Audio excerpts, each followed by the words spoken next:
साथियों नमस्कार। GS advance course में आपका स्वागत है। इस कोर्स की जितनी वीडियोस हैं मैंने बनाकर आपको जीएस एडवांस कोर्स जो प्लेलिस्ट है उसमें मैंने आप डाल दी है। तो देखते हैं क्या क्या इनसे आता है बहुत कम समय में और बिना समय व्यर्थ गवाए जल्दी से। इन्होंने फारसी भाषा में अपनी आत्मकथा लिखी फतूहात फिरोजशाही। फतूहात यानी कि फतेह यानी कि विजय, फिरोजशाही यानी कि फिरोजशाह की विजय के नाम से इन्होंने पुस्तक तो लिखी है, 32 पेज की है, लेकिन इसमें किसी भी विजय का उल्लेख नहीं है। तो ये मोस्ट इंपॉर्टेंट है, सबसे ज़्यादा आया है यहाँ से।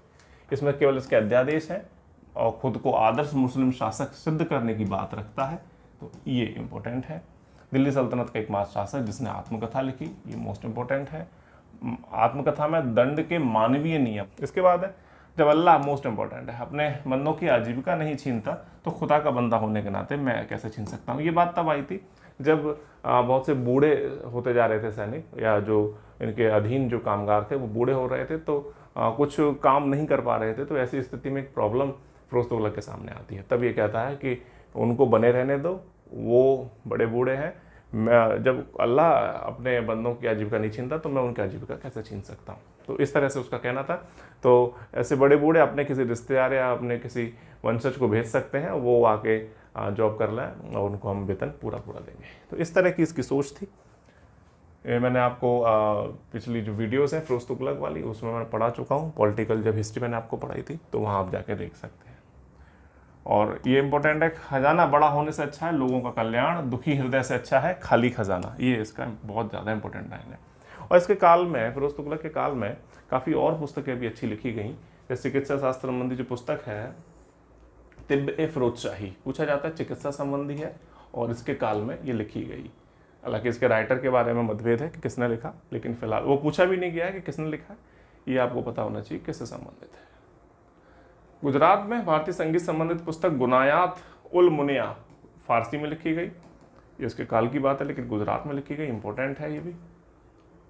इसके काल में इस्लामी कानूनों का सार फिक ए फिरोजशाही नाम से लिखा गया, जिसे फिरोजाबाद की जामा मस्जिद की दीवारों पर कराया। तो फिके फिरोजशाही हालांकि इतना इंपॉर्टेंट नहीं है, यूजीसी नेट के लेवल का है, जीएस के पॉइंट ऑफ व्यू से, यानी कि जो यूपीपीएससी या छोटे एग्जाम्स के पॉइंट ऑफ व्यू से ये इतना इंपॉर्टेंट नहीं है।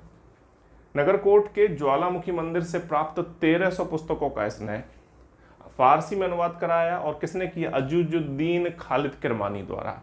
अजीजुद्दीन खालिद किरमानी द्वारा इसका अनुवाद हुआ दलाइल ए फिरोजशाही के नाम से। तो ये मोस्ट इंपॉर्टेंट है। तो आप देख सकते हैं इस पूरे पेज में क्या क्या इंपॉर्टेंट था। तो एक बार इसका आप स्क्रीनशॉट भी ले सकते हैं। अब आगे बढ़ते हैं। जैसे कि मैंने बताया, अजीजुद्दीन खालिद किरमानी ने जो पुस्तकें थी ज्वालामुखी मंदिर से लेके आया था 1300, उनका दलाइल फिरोजशाही के नाम से पद्य में अनुवाद किया। ज्योतिष खगोल सभी से जुड़ी हुई है, ज़्यादातर इनको खगोल से जोड़कर देखा जाता है। एक अज्ञात व्यक्ति है फिरोज शाह तुगलक के काल में, उसने एक पुस्तक लिखी है सीरत फिरोजशाही। इसका लेखक का नाम नहीं पता है, कंफर्म नहीं पता है, लेकिन इसने काफ़ी ऑथेंटिक, काफ़ी अच्छा सांस्कृतिक उपलब्धियों का वर्णन किया है, कुछ स्थापत्य के बारे में बताया है, काफ़ी अच्छे उद्योग धंधों के बारे में बताया है। तो सीरत फिरोजशाही तो फिरोज तुगलक के काल का है, मोस्ट इंपॉर्टेंट है। ठीक है, इसमें अशोक के स्तंभों को दिल्ली लाने का उल्लेख है। फिरोज शाह तुगलक ने जो नहरें बनवाई उसका उल्लेख है। और सबसे बड़ी बात, कैपिस्टन या चरखी, भारी भारी पत्थरों को इधर उधर ले जाने के लिए जो यंत्र यूज होता है, कैपिस्टन जिस चरखी बोलते हैं, उसका पूरा वर्णन इसमें दिया गया है। तो ये मोस्ट इंपॉर्टेंट है। और ये इस तरह से बताया गया है कि किस तरह से ये उसको उठाते थे वो सारा। तो इतना आपके जीएस के लेवल का नहीं है, लेकिन यूजीसी नेट वाले देख सकते हैं। तो ये आपका जो मैंने टिक कर दिया है इतना इंपॉर्टेंट है। अगला लेखक है आयन उल मुल्क। फिरोज तुगलक के काल में ये मुल्तान का गवर्नर था। तो इतना तो नहीं आता, लेकिन इसकी जो पुस्तक है इंशाए मेहरू, बस ये पूछी जाती है, ये आपको पता होना चाहिए। पत्रजातों का शरीयत आधारित सार, इतना इंपॉर्टेंट ये सब नहीं है। ठीक, इसका आप स्क्रीनशॉट ले लीजिए। अब आगे बात करते हैं अगले राइटर्स के, दिल्ली सल्तनत के। तो ये जीएस का कोर्स आपके लिए है, यानी कि इसमें आप यूपीएससी या यूपीएससी के लेवल में भी मदद काफ़ी रहेगी। और छोटे मोटे एग्ज़ाम बीईओ है, यूपी ट्रिपल एससी है, BEd entrance, TET, super TET, तो उसमें भी आपको तो बेहतरीन तरीके से आपको यह मदद मिलेगी। अगला राइटर है याहिया बिन अहमद सरहिंदी। ये मुबारक शाह यानी कि जो सैयद वंश का शासक है मुबारक शाह, तो आप मेरी वीडियोस देख सकते हैं जहां मैंने सैयद वंश को पढ़ाया है, तो वहाँ काफ़ी अच्छा बड़ा शासक है सैयद वंश का। तो ये उसका दरबारी था। इसकी पुस्तक है तारीख मुबारक शाही। तो इसमें सैयद वंश का इतिहास जानने का मोस्ट इंपॉर्टेंट स्रोत है। अगर ये पुस्तक नहीं होती तो सैयद वंश वाले इतने बड़े पटल पर नहीं आ पाते, और इतना विशेष नहरों का विस्तृत वर्णन इस पुस्तक में किया है, इतना इंपॉर्टेंट तो नहीं है। तो ये दो चीज़ें आपको पता होनी चाहिए जीएस के पॉइंट ऑफ व्यू से। नेट वाले यूजीसी नेट असिस्टेंट प्रोफेसर वाले तो सब कुछ तैयार करेंगे ही, उनके लिए कोई भी छूट नहीं है। अगला है फरिश्ता, जो आपने इतिहासकार सुना है, लेकिन इसका पूरा नाम है मोहम्मद कासिम हिंदू शाह अस्तराबादी फरिश्ता। इसकी पुस्तक है तारीख फरिश्ता, या जैसे गुलशन इब्राहिमी कहते हैं, मोस्ट इंपॉर्टेंट है। जैसे बीजापुर के इब्राहिम आदिल शाह द्वितीय के काल में इसको लिखा गया, मोस्ट इंपॉर्टेंट है। पुस्तक का नाम भी और डेट नहीं आता है, और इसी को समर्पित की, इस पुस्तक को इसी शासक को इसने समर्पित किया, और इसमें कहाँ से कहाँ तक नहीं पूछा जाता, और इतना आपको पता होना चाहिए, ठीक, जीएस के पॉइंट ऑफ व्यू से। तैमूर लंग भी, जो जिसने आक्रमण किया था भारत पर 1398 में, तो वो भी अपनी मलफूजात तैमूरी यानी कि अपनी आत्मकथा लिख कर गया था, तो उसने भी ये आत्मकथा लिखी है, पता होना चाहिए, हालांकि इतनी इंपॉर्टेंट ये है नहीं। अगला है सरफुद्दीन यजदी, इसने जफर नामक पुस्तक लिखी है जिसमें तैमूर के आक्रमण का वर्णन है, ये इंपॉर्टेंट है। तो इसमें आप देख लीजिए, स्क्रीनशॉट ले लीजिए, कुछ भी आपको छूटेगा नहीं। जीएस का के दृष्टिकोण से देखें या आप यूजीसी नेट असिस्टेंट प्रोफेसर के दृष्टिकोण से देखें, काफ़ी अच्छे से तैयार किया गया नोट्स है, मेरे काफ़ी बड़े अनुभव के साथ इसको तैयार किया हुआ है। अब आगे शेख जमालुद्दीन, एक और व्यक्ति, सिकंदर लोदी का एक प्रसिद्ध फारसी कवि है, इतना इम्पोर्टेंट तो नहीं है, और दिल्ली का द्वितीय मीर खुसरो।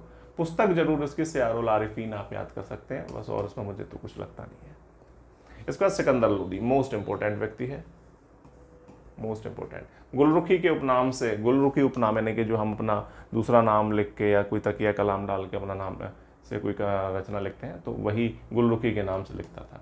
कुछ भी लिख दिया उसमें गुलरुखी नाम बीच में डाल दिया, पता रहे कि ये इसका प्रतीक है, तो गुलरुखी के नाम से लिखा है। इसने अनेक संस्कृत ग्रंथों का फारसी में अनुवाद कराया, और भारतीय संगीत ग्रंथों में भी इसकी जो रुचि थी, तो काफ़ी इम्पोर्टेंट है ये बात। लेकिन आपको ये देखना होगा कि इसके प्रधानमंत्री मियाँ भुआ ने मदन अल शिफा ए सिकंदर शाही या तिब्ब ए सिकंदर शाही नाम से आयुर्वेद संबंधी पुस्तक का अनुवाद किया, ये मोस्ट इंपॉर्टेंट है, ठीक। इसके अनुसार हिंदुस्तानी वातावरण में यूनानी दवाएं असरदार नहीं है। यूनानी पद्धति में जिन जड़ी बूटियों का जिक्र है उनकी या तो पहचान नहीं हो पाती भारत में, या मिल नहीं पाती। तो ये एक अलग प्रश्न है, अलग बात है, लेकिन अभी आप इतना ही इसको तैयार रखें। तो इसका स्क्रीनशॉट ले लीजिए।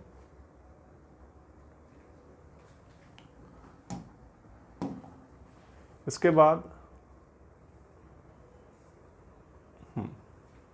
एक और है इंपॉर्टेंट, सिकंदर लोदी के काल का। इसके काल में आयुर्वेद से संबंधित एक फारसी एक ग्रंथ है, और फारसी में जिसका अनुवाद किया गया है, आयुर्वेदिक ग्रंथ है, संस्कृत में लिखा है, उसका फरहंगे सिकंदरी के नाम से, और संगीत का एक ग्रंथ है, उसका फारसी अनुवाद लहजत सिकंदरी के नाम से हुआ है। यानी कि आयुर्वेदिक ग्रंथ का फारसी में अनुवाद फरहंगे सिकंदरी के नाम से, और संगीत विद्या का एक ग्रंथ है संस्कृत ग्रंथ, उसका फारसी में अनुवाद लहजत सिकंदरी के नाम से। ये मोस्ट इंपॉर्टेंट है, इनको आप अलग अलग तरीके से याद करिएगा, अच्छे से याद करिएगा। तिब्बे सिकंदर शाही मैंने आपको पहले बता चुका हूँ, मियाँ भुआ की, तो ये अलग अलग रख के अच्छे से याद कर लेना। पूछा जाता है किसके काल का नहीं, वो तो काल तो पता चल रहा है, नाम में लिखा हुआ है, आपसे पूछा जाएगा कि ये किससे संबंधित है, ये मोस्ट इंपॉर्टेंट है। तो अभी आज के लिए इतना ही। इसके बाद हम अगले वीडियोस में उर्दू साहित्य की, या जो फारसी साहित्य तो पढ़ चुके हैं, उर्दू साहित्य और जो कुछ तथ्य हैं वो, और शिक्षा का विकास अगली वीडियो में देखेंगे।